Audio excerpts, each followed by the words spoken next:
जय जगन्नाथ प्लाने plus two board exam MIL Odia ए भिडियो आज आम पुष्पपुर वर्षावरण वन शॉट भिडियो माने ए गोटाए भिडियो तुम MCQ important MCQ with 1 mark question सबुतक डिस्कसन करिया ए भिडियो बाहर तुमको आउ किसी भी क्वेश्चन पढ़ा पड़ोनी भिडियोटा देखी आपण मानकर पुष्पपुर वर्षावरण जिते सब एमसीक्यू 1 मार्क क्वेश्चन आसबार अच्छी से गुड़िक सबकि ही आसब।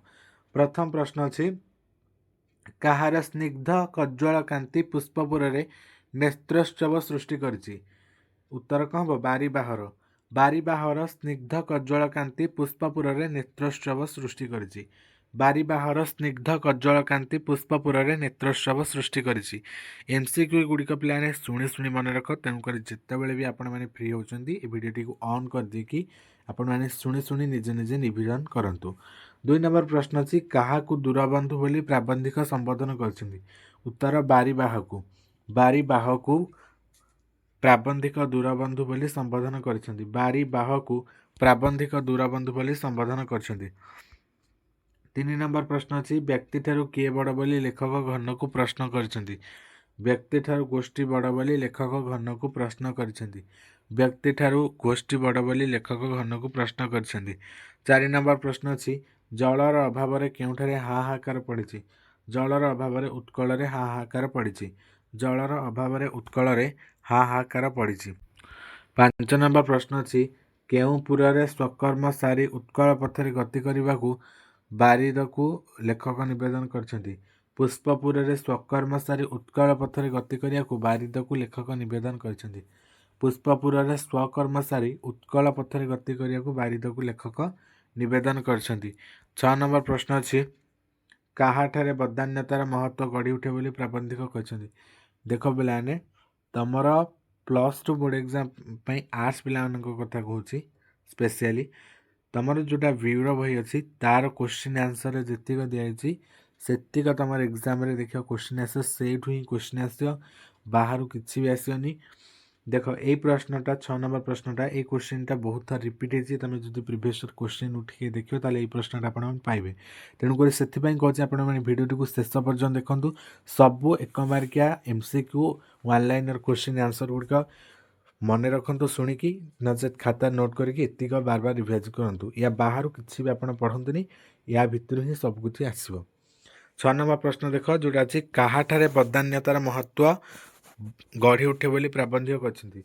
दरिद्र दरिद्र ठारे बदान्यतार महत्व गढ़ी उठे बोली प्राबंधिक कहते। दरिद्र ठारे बदान्यतार महत्व गढ़ी उठे बोली प्राबंधिक कहते। तापर नेक्स्ट बनवासी नारी मानकर गति को प्राबंधिक क्या सहित तुलना करछंती। एटा कौन हम पिलाने बनवासी नारी मानकर गति को प्राबंधिक निर्झरिणी सहित एटा पिलाने कुजी हंसी हबनी निर्झरिणी सहित ये प्रश्न भी देखिए आपण मैंने प्रिवियस पाइबे। बनवासी नारी मानकर गति को प्राबंधिक निर्झरिणी सहित तुलना करछंती। नेक्स्ट 8 नंबर प्रश्न अच्छी बनवासी माने कहार अनुग्रह लड़ती। बनवासी माने बारीबाहर अनुग्रह को लड़ती। बनवासी माने बारीबाहर अनुग्रह को लड़ती। नेक्स्ट 9 नंबर प्रश्न अच्छी जलधर कृपारू केउठारे नव नीलिमा खेली बुलिबा बोली कहुछि। जलधर कृपारू शाली क्षेत्र में नव नीलिमा खेली बुलिबा बोली कहुछि। जलधर कृपारू शाली क्षेत्र में नव नीलिमा खेली बुलिबा बोली कहुछि। 10 नंबर प्रश्न अच्छी निर्झरिणी केउठारे क्रीड़ारत बश्चतरी परी नाची उठे। निर्झरिणी केउठारे क्रीड़ारत बश्चतरी परी नाची उठे। यार आंसर कौन हम ना गिरिदरी गिरदरी ठारे निर्झरिणी क्रीड़ारत बश्चतरी परी नाची उठे। 11 नंबर प्रश्न केउ मानक द्वारा पालित कलापीर केलारे वर्णभूमि पूर्ण हेब बोली लेखक कहते। भंज नृप मानक द्वारा पालित कलापीर केलारे वर्णभूमि पूर्ण हेब बोली लेखक कहते। 12 नंबर प्रश्न संबलपुर अंचल बधू मानक केउ फूल परी हास्यमय बोली कहुछि। शेफाली फूल परी। संबलपुर अंचल बधू मानक शेफाली फूल परी हास्यमय बोली कहुछि। संबलपुर अंचल बधू मानक शेफाली फूल परी हास्यमय बोली कहुछि। नेक्स्ट 13 नंबर प्रश्न यहाँ भी बहुत थर रिपीट होती उत्कलर उत्तमांग बोली प्राबंधिक क्या कहते उत्कलर उत्तमांग बोली प्राबंधिक कटक को कहते उत्कलर उत्तमांग बोली प्राबंधिक कटक को कहते। नेक्स्ट 14 नंबर प्रश्न अच्छी कहार कोलाहल नीलाचल नाथ कान भक्तर कातर डाक पड़े नहीं सिंधुर सिंधुर कोलाहल नीलाचल नाथ कान भक्तर कातर डाक पड़े नहीं सिंधुर कोलाहल नीलाचल नाथ कान भक्तर कातर डाक पड़े नहीं। 15 नंबर एवं लास्ट एमसीक्यू प्रश्न अच्छी सिंधुपारी साधवर स्मृतिपूत भूमि बोली सिंधुपारी साधवर स्मृतिपूत भूमि बोली क्या कहुई प्लान एटा इंपोर्टाट मन रखि जयपुर को सिंधुपारी साधवर स्मृतिपूत भूमि बोली कहुई सिंधुपारी साधवर स्मृतिपूत भूमि बोली कहुई वेरी वेरी इंपोर्टाट तुम मानी सिंधुपारी साधवर स्मृतिपूत भूमि बोली जयपुर को कहुई उत्कल उत्तमांग बोली क्या कहुई कटक को उत्कल उत्तमांग बोली क्या कहुई कटक को। वर्तमान आम एक मार्किया प्रश्न सब देखा गोटे वाक्य उत्तर दियो। प्रथम प्रश्न अच्छी पुष्पपुर वर्षावरण प्रबंध प्राबंधिक क्या स्वागत कर आंसर होची पुष्पपुर वर्षावरण प्रबंध प्राबंधिक बारीबाह को स्वागत कर पुष्पपुर वर्षावरण प्रबंध प्राबंधिक बारीबाह को स्वागत कर। 2 नंबर प्रश्न बारीबाहर स्निग्ध कज्जल कांति केउठारे नेत्रोत्सव सृष्टि करछि बारीबाहर स्निग्ध कज्जल कांति पुष्पपुर नेत्रोत्सव सृष्टि करछि बारीबाहर स्निग्ध कज्जल कांति पुष्पपुर नेत्रोत्सव सृष्टि करछि। 3 नंबर प्रश्न अछि केउ पथरे बारीबाहर आगमनी शुभ शंख बाजी उठुछि बातायन पथरे बारीबाहर आगमनी शुभ शंख बाजी उठुछि बातायन पथरे बारीबाहर आगमनी शुभ शंख बाजी उठुछि। नेक्स्ट 4 नंबर प्रश्न बहुदिन पर बारीबाहर शुभ आगमन रे केउठी मंगलकर और मधुमय होइठिछि बहुदिन पर बारीबाहर शुभ आगमन रे पुष्पपुर मंगलकर और मधुमय होइठिछि बहुदिन पर बारीबाहर शुभ आगमन रे पुष्पपुर कौन होइछि ना मंगलकर एवं मधुमय होई उठिछि। 5 नंबर प्रश्न अछि काहार स्पर्श पुष्पपुर सजीव श्यामल होइटुब बोली कहुई बारीबाहर स्पर्श पुष्पपुर अचिरे सजीव श्यामल होइटुब बोली कहुई। 6 नंबर प्रश्न अछि बारीबाहर संस्पर्श केउपुरा सजीव श्यामल होइटुब बारीबाहर संस्पर्श पुष्पपुर अचिरे सजीव श्यामल होइटुब बारीबाहर संस्पर्श पुष्पपुर अचिरे सजीव श्यामल होई उठिब। 7 नंबर प्रश्न अच्छी कौन विताड़ित विरही जक्ष बारिद को केउथरे पूजा करथिला विताड़ित विरही जक्ष बारिद को पुष्प अर्घ्य पूजा करथिला विताड़ित विरही जक्ष बारिद को पुष्प अर्घ्य पूजा करथिला। नेक्स्ट 8 नंबर प्रश्न अच्छी अलकापुरी रे थिबा प्रिया पाखकु किए उदंत पठाइथिला अलकापुरी रे थिबा प्रिया पाखकु विरही जक्षटिए उदंत पठाइथिला। 9 नंबर प्रश्न विरही जक्ष काहा हस्तरे उदंत पठाइथिला विरही जक्ष बारिद बा बारीबाह हस्तरे उदंत पठाइथिला विरही जक्ष बारिद बा बारीबाह हस्तरे उदंत पठाइथिला। 10 नंबर प्रश्न व्यक्ति विशेषर लाभ क्षेत्र किए विचलित हुए नहीं व्यक्ति विशेषर लाभ क्षेत्र भ्राम्यमाण उदासीना धरणी व्यक्ति विशेषर लाभ क्षेत्र भ्राम्यमाण उदासीना धरणी बा पृथ्वी विचलित हुए नहीं। 11 नंबर प्रश्न कहार अभाव उत्कल हाहाकार पड़ी जलर अभाव उत्कल हाहाकार पड़ी जलर अभाव उत्कल हाहाकार पड़ी।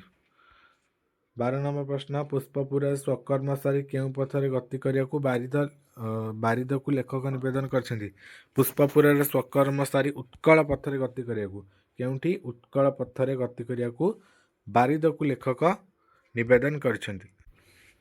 13 नंबर प्रश्न अच्छी लेखक धूम ज्योति सलील होई जलदशा मिसी बातायन पथरे उड़ी जाई काहाकु चिन्हाइबाकु इच्छा करछन्ति लेखक धूम ज्योति सलील होई जलद सहित मिसी बातायन पथरे उड़ी जाई जन्मभूमि को चिन्हाइबाकु ଇଚ୍ଛା କରିଛନ୍ତି। ଲେଖକ ଧୂମ ଜ୍ୟୋତି ଓ ସଲିଳ ହୋଇ ଜଳଦ ସହିତ ମିଶି ବାତାୟନ ପଥରେ ଉଡ଼ିଯାଇ ଜନ୍ମଭୂମିକୁ ଚିହ୍ନାଇବାକୁ ଇଚ୍ଛା କରିଛନ୍ତି। 14 ନମ୍ବର ପ୍ରଶ୍ନ, ପଥ ପ୍ରଦର୍ଶକ ବିନା କେଉଁ ଭୂମିକୁ ଚିହ୍ନିବା ପାଇଁ ଜଳତର ଭ୍ରମ ହେବ ନାହିଁ ବୋଲି କୁହାଯାଇଛି? ପଥ ପ୍ରଦର୍ଶନ ବିନା ଉତ୍କଳ ଭୂମିକୁ ଚିହ୍ନିବା ପାଇଁ ଜଳତର ଭ୍ରମ ହେବ ନାହିଁ ବୋଲି କୁହାଯାଇଛି। ପଥ ପ୍ରଦର୍ଶକ ବିନା ଉତ୍କଳ ଭୂମିକୁ ଚିହ୍ନିବା ପାଇଁ ଜଳତର ଭ୍ରମ ହେବ ନାହିଁ ବୋଲି କୁହାଯାଇଛି। ଏଇଟା ବି ଇମ୍ପୋର୍ଟାଣ୍ଟ ମନେ ରଖିଥିବ। କିନ୍ତୁ ପିଲାମାନେ ଦେଖ 15 ନମ୍ବର ପ୍ରଶ୍ନ, ଏଇଟା ଏତେ ବଡ଼ ଲଙ୍ଗ ପ୍ରଶ୍ନ ଅଛି, ତେଣୁକରି ଯେଉଁଗୁଡ଼ା ବହୁତ ବଡ଼ ବଡ଼ ଲଙ୍ଗ ପ୍ରଶ୍ନ ଦେଖୁଛ ଏଗୁଡ଼ାକୁ ସ୍କିପ୍ କରିପାରିବ, କାରଣ ଏକ୍ଜାମ୍ରେ ଏତେ ବଡ଼ ବଡ଼ ଲଙ୍ଗ କ୍ୱେଶ୍ଚିନ୍ ଆସିବ ବଟ୍ ଏଇ ଟାଇପ୍ର ଆସିବ, କିନ୍ତୁ ଏତେ ବଡ଼ ବଡ଼ ଲଙ୍ଗ କ୍ୱେଶ୍ଚିନ୍ ଲଙ୍ଗ ଟାଇପ୍ର 1 ମାର୍କ କେବେ ବି ଆସିବନି। ତେଣୁ 16 ନମ୍ବର ପ୍ରଶ୍ନ ଆମେ ଦେଖିବା। ଲେଖକ କେଉଁମାନଙ୍କୁ ନିରାଶ ନ କରି ବଦାନ୍ୟତା ଆରମ୍ଭ କରିବାକୁ ଜଳଦକୁ ଅନୁରୋଧ କରିଛନ୍ତି? ଲେଖକ ଦରିଦ୍ର ବନବାସୀମାନଙ୍କୁ ନିରାଶ ନ କରି ବଦାନ୍ୟତା ଆରମ୍ଭ କରିବାକୁ ଜଳଦକୁ ଅନୁରୋଧ କରିଛନ୍ତି। ଲେଖକ ଦରିଦ୍ର ବନବାସୀମାନଙ୍କୁ ନିରାଶ ନ କରି ବଦାନ୍ୟତା ଆରମ୍ଭ କରିବାକୁ ଜଳଦକୁ ଅନୁରୋଧ କରିଛନ୍ତି। 17 ନମ୍ବର ପ୍ରଶ୍ନ, ଶାଳି କ୍ଷେତ୍ର ଦେଖି କେଉଁମାନଙ୍କ ମନ ଆତଙ୍କରେ ଥରି ଉଠୁଥିବ? ଶାଳି କ୍ଷେତ୍ର ଦେଖି ବନବାସୀମାନଙ୍କ ମନ ଆତଙ୍କରେ ଥରି ଉଠୁଥିବ। ଶାଳି କ୍ଷେତ୍ର ଦେଖି ବନବାସୀମାନଙ୍କ ମନ ଆତଙ୍କରେ ଥରି ଉଠୁଥିବ। 18 ନମ୍ବର ପ୍ରଶ୍ନ, ଗୋପଲର ଗଳଘଣ୍ଟି ଓ ଗୋପାଳର ବେଣୁ ସ୍ୱନ ଶୁଣି ଜଳଦ କେଉଁ ସ୍ଥାନର ସୀମା ବୋଲି ଜାଣିପାରିବ? ଏହାର ଆନ୍ସର କ'ଣ ହେବ ନା ଗୋପଲର ଗଳଘଣ୍ଟି ଓ ଗୋପାଳର ବେଣୁ ସ୍ୱନ ଶୁଣି ଜଳଦ ଗ୍ରାମ ସୀମା ଜାଣିପାରିବ। ଗୋପଲର ଗଳଘଣ୍ଟି ଓ ଗୋପାଳର ବେଣୁ ସ୍ୱନ ଶୁଣି ଜଳଦ ଗ୍ରାମ ସୀମା ଜାଣିପାରିବ। 19 ନମ୍ବର ପ୍ରଶ୍ନ ଅଛି, ନବଯୁବକମାନଙ୍କ ବେଣୁ ସ୍ୱନର ଅନୁକୃତିରେ ଲଳନା କଣ୍ଠର ଐକତାନିକ ଲଳିତ ସ୍ୱର କାହାକୁ ଭସାଇ ଦିଏ? ନବଯୁବକମାନଙ୍କ ବେଣୁ ସ୍ୱନର ଅନୁକୃତିରେ ଲଳନା କଣ୍ଠର ଐକତାନିକ ଲଳିତ ସ୍ୱର ବର୍ଣ୍ଣଭୂମିକୁ ଭସାଇ ଦିଏ। କାହାକୁ ଭସାଇ ଦିଏ? ବର୍ଣ୍ଣଭୂମିକୁ ଭସାଇ ଦିଏ। 20 ନମ୍ବର ପ୍ରଶ୍ନ ଅଛି, ଉତ୍କଳୀୟ ଲଳନାମାନଙ୍କର ଗତିକୁ କାହା ସହିତ ତୁଳନା କରାଯାଇଛି? ଉତ୍କଳୀୟ ଲଳନାମାନଙ୍କ ଗତିକୁ ନିର୍ଝରିଣୀ ସହିତ ତୁଳନା କରାଯାଇଛି। ଉତ୍କଳୀୟ ଲଳନାମାନଙ୍କ ଗତିକୁ ନିର୍ଝରିଣୀ ସହିତ ତୁଳନା କରାଯାଇଛି। କିଏ ମଦାଳସା ହୋଇ ମାତଙ୍ଗିନୀ ପରି ଚାଲନ୍ତି ନାହିଁ? ବନବାସୀ ନାରୀମାନେ ମଦାଳସା ହୋଇ ମାତଙ୍ଗିନୀ ପରି ଚାଲନ୍ତି ନାହିଁ। ବନବାସୀ ନାରୀମାନେ ମଦାଳସା ହୋଇ ମାତଙ୍ଗିନୀ ପରି ଚାଲନ୍ତି ନାହିଁ। 22 ନମ୍ବର ପ୍ରଶ୍ନ, ବନବାସୀମାନଙ୍କର କାହାର ଅନୁଗ୍ରହ ଆବଶ୍ୟକ? ବନବାସୀମାନଙ୍କର ଜଳଦର ଅନୁଗ୍ରହ ଆବଶ୍ୟକ। ବନବାସୀମାନଙ୍କର ଜଳଦର ଅନୁଗ୍ରହ ଆବଶ୍ୟକ। 23 ନମ୍ବର ପ୍ରଶ୍ନ, ଜଳକୁ ଅବିରତ ବାରିପାତ କରିବାକୁ ଲେଖକ କାହିଁକି ନିବେଦନ କରିଛନ୍ତି? ଜଳଦର ଅବିରତ ବାରିପାତ ବନଭୂମିକୁ ଶ୍ୟାମଳ ଉଜ୍ଜ୍ୱଳ କରିବ, ସେଥିପାଇଁ ଲେଖକ ନିବେଦନ କରିଛନ୍ତି। 24 ନମ୍ବର ପ୍ରଶ୍ନ, ଜଳଦର କୃପା ହେଲେ ଶାଳି କ୍ଷେତ୍ରରେ ନବ ନୀଳିମା ଖେଳିବ ବୋଲି ଲେଖକ କହିଛନ୍ତି। ଜଳଦର କୃପା ହେଲେ ଶାଳି କ୍ଷେତ୍ରରେ ନବ ନୀଳିମା ଖେଳି ବୁଲିବ ବୋଲି ଲେଖକ କହିଛନ୍ତି। ତାପରେ ନେକ୍ସଟ ଅଛି, ଜଳଦର କୃପା ହେଲେ ନିର୍ଝରିଣୀ କେଉଁଠାରେ କିପରି ନାଚି ଉଠିବ? ଜଳଦର କୃପା ହେଲେ ନିର୍ଝରିଣୀ ଗିରିଦରିରେ କ୍ରୀଡ଼ାରତ ବତ୍ସ ତରୀ ପରି ନାଚି ଉଠିବ। ଜଳଦର କୃପା ହେଲେ ନିର୍ଝରିଣୀ ଗିରିଦରିରେ କ୍ରୀଡ଼ାରତ ବତ୍ସ ତରୀ ପରି ନାଚି ଉଠିବ।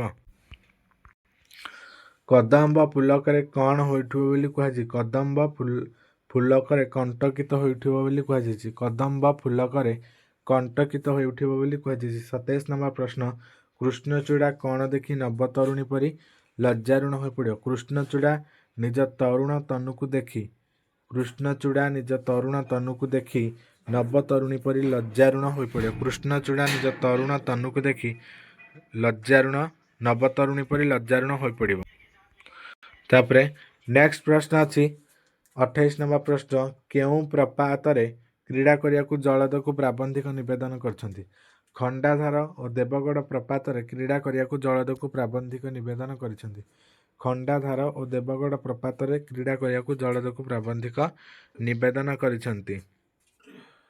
29 ନମ୍ବର ପ୍ରଶ୍ନ, ମେଘାସନ ଗନ୍ଧମାର୍ଦ୍ଦନ ଓ ମାଲ୍ୟଗିରିର ମହାବନରେ ଭ୍ରମୁ ଭ୍ରମୁ ଜଳଦ କ'ଣ ହୋଇଯିବ? ମେଘାସନ ଗନ୍ଧମାର୍ଦ୍ଦନ ମାଲ୍ୟଗିରିର ମହାବନରେ ଭ୍ରମୁ ଭ୍ରମୁ ଜଳଦ କ୍ରାନ୍ତି ଆସିଲେ ଅବସର ନେବ। ଜଳଦକୁ କ୍ଲାନ୍ତି ଆସିଲେ ଅବସର ନେବ। 30 ନମ୍ବର ପ୍ରଶ୍ନ, କେଉଁ ମହାବନରେ ଅସରନ୍ତି ଭଣ୍ଡାର ଲୁଚି ରହିଛି? ଖଣ୍ଡାଧାର, ଦେବଗଡ଼ ଓ ଆଦି ମହାବନରେ ଅସରନ୍ତି ଭଣ୍ଡାର ଲୁଚି ରହିଛି। ଖଣ୍ଡାଧାର, ଦେବଗଡ଼ ଓ ଆଦି ମହାବନରେ ଅସରନ୍ତି ଭଣ୍ଡାର ଲୁଚି ରହିଛି। 31 ନମ୍ବର ପ୍ରଶ୍ନ, ଦୁଃଖିନୀ ଜନନୀ କାହାର ଭୟରେ ଅସରନ୍ତି ଭଣ୍ଡାର ମହାବନରେ ଲୁଚାଇ ରଖିଛି? ଦୁଃଖିନୀ ଜନନୀ ଅଯୋଗ୍ୟ ସନ୍ତାନମାନଙ୍କ ଭୟରେ। କାହା ଭୟରେ? ଅଯୋଗ୍ୟ ସନ୍ତାନମାନଙ୍କ ଭୟରେ ତାର ଅସରନ୍ତି ରତ୍ନ ଭଣ୍ଡାରକୁ ମହାବନ ଭିତରେ ଲୁଚାଇ ରଖିଛି। 32 ନମ୍ବର ପ୍ରଶ୍ନ, ଉତ୍କଳବାସୀ କେଉଁ ନଦୀ ତୀରରେ ବସି ପିପାସୀ ହୋଇଛନ୍ତି? ଉତ୍କଳବାସୀ ଭାଗୀରଥୀ ନଦୀ ତୀରରେ ବସି ପିପାସୀ ହୋଇଛନ୍ତି। ଉତ୍କଳବାସୀ ଭାଗୀରଥୀ ନଦୀ ତୀରରେ ବସି ପିପାସୀ ହୋଇଛନ୍ତି। 33 ନମ୍ବର ପ୍ରଶ୍ନ, ଉତ୍କଳବାସୀ କାହା ଉପରେ ବସି ଉପବାସୀ ହୋଇଛନ୍ତି? ରତ୍ନସ୍ତୂପ ଉପରେ ବସି ଉପବାସୀ ହୋଇଛନ୍ତି। ଭାଗୀରଥୀ ନଦୀ ତୀରରେ ବସି ପିପାସୀ ହୋଇଛନ୍ତି। ନେକ୍ସଟ ପ୍ରଶ୍ନ ଅଛି 34 ନମ୍ବର ପ୍ରଶ୍ନ, ସୂକ୍ଷ୍ମ ଶାଳୀର ଗ୍ରନ୍ଥାଗାର କିଏ? ସୂକ୍ଷ୍ମ ଶାଳୀର ଗ୍ରନ୍ଥାଗାର ସମ୍ବଲପୁର। ସୂକ୍ଷ୍ମ ଶାଳୀର ଗ୍ରନ୍ଥାଗାର ସମ୍ବଲପୁର। ଏଇ ଟାଇପ୍ର କ୍ୱେଶ୍ଚିନ୍ ଆସିବାରେ ବହୁତ ସମ୍ଭାବନା ଅଛି, କାରଣ ଏକ୍ଜାମ୍ରେ ତୁମେ CHSE କ୍ୱେଶ୍ଚିନ୍ ଯଦି ଦେଖିବ ଏଇ ଟାଇପ୍ର ସର୍ଟ କ୍ୱେଶ୍ଚିନ୍ ହିଁ ଆସିବ। 35 ନମ୍ବର ପ୍ରଶ୍ନ, କେଉଁ ନଦୀ ଉପଳ ଶଯ୍ୟାରେ ଯାଉ ଯାଉ ସ୍ୱର୍ଣ୍ଣରେଣୁ ଢାଳିଦିଏ? ମହାନଦୀ। ମହାନଦୀ ଉପଳ ଶଯ୍ୟାରେ ଯାଉ ଯାଉ ସ୍ୱର୍ଣ୍ଣରେଣୁ ଢାଳିଦିଏ। ତାପରେ 36 ନମ୍ବର ପ୍ରଶ୍ନ, କେଉଁ ଅଞ୍ଚଳର ନରନାରୀମାନଙ୍କୁ ଦୁଃଖ ଦୈନ୍ୟରେ ମଧ୍ୟ ବିଷାଦ କାଳିମା ଛୁଏଁ ନାହିଁ? ସମ୍ବଲପୁର ଅଞ୍ଚଳର ନରନାରୀ। ସମ୍ବଲପୁର ଅଞ୍ଚଳର ନରନାରୀମାନଙ୍କୁ ଦୁଃଖ ଦୈନ୍ୟରେ ସୁଦ୍ଧା ବା ମଧ୍ୟ ବିଷାଦ କାଳିମା ଛୁଏଁ ନାହିଁ। ଉତ୍କଳର ଉତ୍ତମାଙ୍ଗ ବୋଲି କାହାକୁ କୁହାଯାଏ? ଉତ୍କଳର ଉତ୍ତମାଙ୍ଗ ବୋଲି ଲେଖକ କଟକକୁ କହିଛନ୍ତି। Very very important. ଉତ୍କଳର ଉତ୍ତମାଙ୍ଗ ବୋଲି ଲେଖକ କଟକକୁ କହିଛନ୍ତି। 38 ନମ୍ବର ପ୍ରଶ୍ନ, ଗର୍ବିତ ଗଜପତିର ରାଜଧାନୀ ବୋଲି କାହାକୁ କୁହାଯାଇଛି? ଗର୍ବିତ ଗଜପତିର ରାଜଧାନୀ ବୋଲି କଟକକୁ କୁହାଯାଇଛି। ଉତ୍କଳର ଉତ୍ତମାଙ୍ଗ ବୋଲି କଟକକୁ କୁହାଯାଇଛି। ଗର୍ବିତ ଗଜପତିର ରାଜଧାନୀ ବୋଲି ମଧ୍ୟ କଟକକୁ କୁହାଯାଇଛି। ତାପରେ 39 ନମ୍ବର ପ୍ରଶ୍ନ, କେଉଁଠାରେ ଅଜୟ ବାହିନୀ ଝଟିକା ବେଗରେ ଦୁର୍ଗରୁ ଦୁର୍ଗାନ୍ତରକୁ ଗତି କରି ଚାଲୁଥିଲେ? କଟକରୁ। କଟକରୁ ଅଜୟ ବାହିନୀ ଝଟିକା ବେଗରେ ଦୁର୍ଗରୁ ଦୁର୍ଗାନ୍ତରକୁ ଗତି କରି ଚାଲୁଥିଲେ। ନେକ୍ସଟ, କେଉଁ କଟକର ସ୍ମୃତି ଆଜି ମୃତ୍ତିକାରେ ଅବଲୁପ୍ତ? ସ୍ମୃତିପୁତ ବିଡ଼ାନାସୀ। ସ୍ମୃତିପୁତ ବିଡ଼ାନାସୀ କଟକର ସ୍ମୃତି ଆଜି ମୃତ୍ତିକାରେ ଅବଲୁପ୍ତ। ସ୍ମୃତିପୁତ ବିଡ଼ାନାସୀ କଟକର ସ୍ମୃତି ଆଜି ମୃତ୍ତିକାରେ ଅବଲୁପ୍ତ। 41 ନମ୍ବର ପ୍ରଶ୍ନ, ବାରବାଟୀର ସ୍ଖଳିତ ପ୍ରସ୍ତରରେ କ'ଣ ଆଜି ଯାଏ ଲାଗି ରହିଛି? ବାରବାଟୀର ସ୍ଖଳିତ ପ୍ରସ୍ତରରେ ତାର ସ୍ମୃତି ଓ କୀର୍ତ୍ତି ଆଜି ଯାଏ ଲାଗି ରହିଛି। ବାରବାଟୀର ସ୍ଖଳିତ ପ୍ରସ୍ତରରେ ତାର ସ୍ମୃତି ଓ କୀର୍ତ୍ତି ଆଜି ଯାଏ ଲାଗି ରହିଛି। 42 ନମ୍ବର ପ୍ରଶ୍ନ, କେଉଁ ରାଜାଙ୍କ ମହାକୀର୍ତ୍ତି ଚିତ୍ରୋତ୍ପଳାର ମେଖଳା ପରି ଦିଶୁଛି? ମର୍କତ କେଶରୀ। ମର୍କତ କେଶରୀ ରାଜାଙ୍କ ମହାକୀର୍ତ୍ତି ଚିତ୍ରୋତ୍ପଳାର ମେଖଳା ପରି ଦିଶୁଛି। ମର୍କତ କେଶରୀ ରାଜାଙ୍କ ମହାକୀର୍ତ୍ତି ଚିତ୍ରୋତ୍ପଳାର ମେଖଳା ପରି ଦିଶୁଛି। 43 ନମ୍ବର ପ୍ରଶ୍ନ, କେଉଁଠାରେ ଉତ୍କଳର କବି, ଜ୍ଞାନୀ, ଗୁଣୀ, କର୍ମୀ ଉଜାଗର ରହି ଜ୍ଞାନଦୀପ ଜାଳିଥିଲେ? କଟକରେ। କଟକରେ ଉତ୍କଳର କବି, ଜ୍ଞାନୀ, ଗୁଣୀ ଓ କର୍ମୀ ଉଜାଗର ରହି ଜ୍ଞାନଦୀପ ଜାଳିଥିଲେ। 44 ନମ୍ବର ପ୍ରଶ୍ନ, କାହାକୁ ସ୍ମୃତିର ଶ୍ମଶାନ ବୋଲି କୁହାଯାଇଛି? ଭୁବନେଶ୍ୱରକୁ। ମନେ ରଖିବ ପିଲାମାନେ, କଟକକୁ ଉତ୍କଳର ଉତ୍ତମାଙ୍ଗ, ଗର୍ବିତ ଗଜପତିର ରାଜଧାନୀ ଏବଂ କଟକକୁ କୁହାଯାଇଛି ଏବଂ ସ୍ମୃତିର ଶ୍ମଶାନ ବୋଲି ଭୁବନେଶ୍ୱରକୁ କୁହାଯାଇଛି। ସ୍ମୃତିର ଶ୍ମଶାନ ବୋଲି ଭୁବନେଶ୍ୱରକୁ କୁହାଯାଇଛି। Very very important. 45 ନମ୍ବର ପ୍ରଶ୍ନ, କିଏ ଉତ୍କଳ ଭୂମିର ମାନଦଣ୍ଡ ପରି ଦଣ୍ଡାୟମାନ ବୋଲି ଲେଖକ କହିଛନ୍ତି? ଭୁବନେଶ୍ୱରର ଲିଙ୍ଗରାଜ ମନ୍ଦିର। ଭୁବନେଶ୍ୱରର ଲିଙ୍ଗରାଜ ମନ୍ଦିର ଉତ୍କଳ ଭୂମିର ମାନଦଣ୍ଡ ପରି ଦଣ୍ଡାୟମାନ ବୋଲି ଲେଖକ କହିଛନ୍ତି। ଭୁବନେଶ୍ୱରର ଲିଙ୍ଗରାଜ ମନ୍ଦିର ଉତ୍କଳ ଭୂମିର ମାନଦଣ୍ଡ ପରି ଦଣ୍ଡାୟମାନ ବୋଲି ଲେଖକ କହିଛନ୍ତି। ତାପରେ ଦେଖ ପିଲାମାନେ, 46 ନମ୍ବର ପ୍ରଶ୍ନ ତୁମର ଇମ୍ପୋର୍ଟାଣ୍ଟ ନାହିଁ। 47 ନମ୍ବର ପ୍ରଶ୍ନ, କାରଣ ଏତେ ବଡ଼ ଲଙ୍ଗ କ୍ୱେଶ୍ଚିନ୍ ତୁମର ଲଙ୍ଗ ଟାଇପ୍ର 1 ମାର୍କ କେବେ ବି ଆସିବନି। 47 ନମ୍ବର ପ୍ରଶ୍ନ, ଲେଖକ କାହାକୁ ଭୁବନ ମୋହନ ବୋଲି କହିଛନ୍ତି? ଲେଖକ କୋଣାର୍କକୁ। ଲେଖକ କାହାକୁ କ'ଣ ସମ୍ବୋଧନ କରିଛନ୍ତି? ଗୁଡ଼ିକ ମନେ ରଖିବା। ଲେଖକ କୋଣାର୍କକୁ ଭୁବନ ମୋହନ ବୋଲି କହିଛନ୍ତି। लेखक कोणार्क को भुवन मोहन बोली कहते। तापर देखिबा 48 नंबर प्रश्न अछि किए म्लान और छिन्न होई विजन बेलारे पड़ी रही। स्वर्गच्युत पारिजात परी कोणार्क स्वर्गच्युत और पारिजात परी कोणार्क म्लान और छिन्न होई विजन बेलारे पड़ी रही। स्वर्गच्युत पारिजात परी कोणार्क म्लान और छिन्न होई विजन बेलारे पड़ी रही। 49 नंबर प्रश्न काहाकू स्वर्गच्युत पारिजात बोली कहुଯାଇଛି कोणार्क को कोणार्क को स्वर्गच्युत पारिजात बोली कहुଯାଇଛି। 50 नंबर प्रश्न अछि किए द्रुप्त गर्भित जातिर परिक्रमार प्रतीक महामंदिर कोणार्क द्रुप्त और गर्भित जातिर पराक्रमर प्रतीक महामंदिर कोणार्क द्रुप्त और गर्भित जातिर पराक्रमर प्रतीक। 51 नंबर प्रश्न काहाकू महामंदिर बोली कहुଯାଇଛି कोणार्क को महामंदिर बोली कहुଯାଇଛି कोणार्क को महामंदिर बोली कहुଯାଇଛି। 52 नंबर प्रश्न अछि घन अतीतर म्लान श्मशान बोली लेखक काहाकू अभिहित କରିଛନ୍ତି। घन अतीतर म्लान श्मशान बोली लेखक कोणार्क को अभिहित କରିଛନ୍ତି। घन अतीतर म्लान श्मशान बोली लेखक कोणार्क को अभिहित କରିଛନ୍ତି। तापरे 53 नंबर प्रश्न तुम इम्पोर्टाट नाही एते बड़ बड़ क्वेश्चन केबे भी आसीबनी देखिबो तुम एग्जाम रे। 54 नंबर प्रश्न अछि साक्षी गोपाल किए उन्नत उत्कल स्वप्न देखिथिले। साक्षी गोपाल उत्कलमणि गोपबंधु दास साक्षी गोपाल उत्कलमणि गोपबंधु दास इम्पोर्टाट अच्छी से उन्नत उत्कलर स्वप्न को देखिथिले। साक्षी गोपाल किए उत्कलमणि गोपबंधु दास उन्नत उत्कलर स्वप्न देखिथिले। साक्षी गोपाल उत्कलमणि गोपबंधु दास उन्नत उत्कलर स्वप्न देखिथिले। 55 नंबर प्रश्न काहाकू उत्कलर महानिशारे ध्रुवज्योति बोली कहुଯାଇଛି। उत्कलमणि गोपबंधु दास को उत्कलर महानिशारे ध्रुवज्योति बोली कहुଯାଇଛି। उत्कलमणि गोपबंधु दास को उत्कलर महानिशारे ध्रुवज्योति बोली कहुଯାଇଛି। 56 नंबर प्रश्न काहाकू दधिच बोली लेखक अभिहित କରିଛନ୍ତି। उत्कलमणि गोपबंधु दास को लेखक दधिच बोली अभिहित କରିଛନ୍ତି। उत्कलमणि गोपबंधु दास को लेखक दधिच बोली अभिहित କରିଛନ୍ତି। 57 नंबर प्रश्न उत्कल कमलर केसर किए। उत्कलर कमलर केसर हेउछि नीलाचल। उत्कलर कमल केसर हेउछि नीलाचल। 58 नंबर प्रश्न किए उत्कलर इतिहास जगन्नाथ ही उत्कलर इतिहास जगन्नाथ ही उत्कलर इतिहास। 59 नंबर प्रश्न केउ मानकु दक्षिणा पथ प्रहरी बोली कहुଯାଇଛି। गंजाम और जयपुरवासी मानकु वेरी वेरी इंपोर्टेंट। 59 नंबर प्रश्न केउ मानकु दक्षिणा सापथ प्रहरी बोली कहुଯାଇଛି। गंजाम और जयपुरवासी को दक्षिणास पथ प्रहरी बोली कहुଯାଇଛି। ये तुमर कंप्लीट हो गला पुष्पपुर रे वर्षावरण। एबे आमे देखिबा या पर वीडियो रे कौन देखिबा तीन तुंडरे तार पिछे गोटाए वीडियो रे सब एमसीक्यू 1 मार्क क्वेश्चन डिस्कशन करिया। एगुड़िक बाहर किसी भी आसनी तुम एति पढ़ी दियो जो इम्पोर्टाट कहली। वीडियो टी को एंड कर धन्यवाद।